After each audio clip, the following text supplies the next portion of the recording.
বক পাখি কিরকম ভাবে বিড়ালের সাথে ঝগড়া লাগে। পাখি এখন উড়া দিতে শিখে গেছে, এই কারণে মাঝে মধ্যে চলে আসে বাহিরে। Hello everyone, welcome to new video.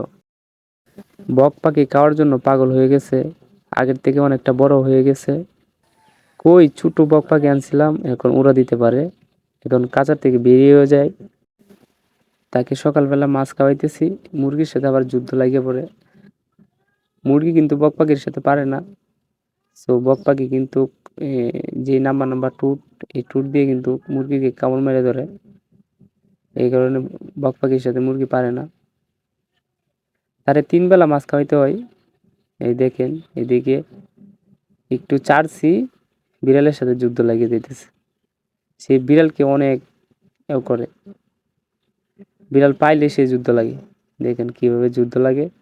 টকটা দেখছেন, টকটা কিন্তু চুক্তির মধ্যে টক দেয় বেশি একটা। বক পাখি এরকম জিনিস।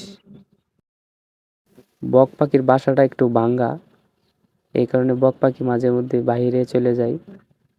এখন যেহেতু উড়া দিতে শিখে গেছে, সেহেতু তো বাইরে যাইতেই পারবো। চলে গেছিল দুপুর বেলায়, আমি খুঁজতেছি। দেখেন যে কোথায় বসে রয়েছে, গাছের উপরে বসে রয়েছে কিরকম।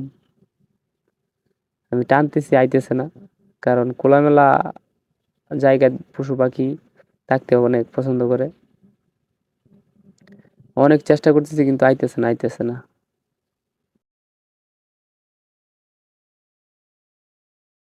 অনেকক্ষণ পর তো গাছের উপরে বসে রইলি, আয় চলে যায়, এখন আয় আয় আয় চলে যায়। সে কিন্তু আগের থেকে অনেকটা বড় হয়ে গেছে, দেখতে পারতেছেন আপনারা। কই ছোট্ট গালে আনছিলাম, এখন অনেক বড় হয়ে গেছে। এই যে এটা হচ্ছে যে আমার বক পাখির বাসা, যেহেতু একটু ভেঙে গেছে এই কারণে সহজে বাহির হয়ে যায়, তার জন্য একটা বাসা বানাবো আমরা। সো আজকের ভিডিওটা এই পর্যন্তই। ভিডিওটি যদি ভালো লেগে থাকে অবশ্যই চ্যানেলটিকে সাবস্ক্রাইব করে পাশে থাকবেন। ধন্যবাদ সবাইকে।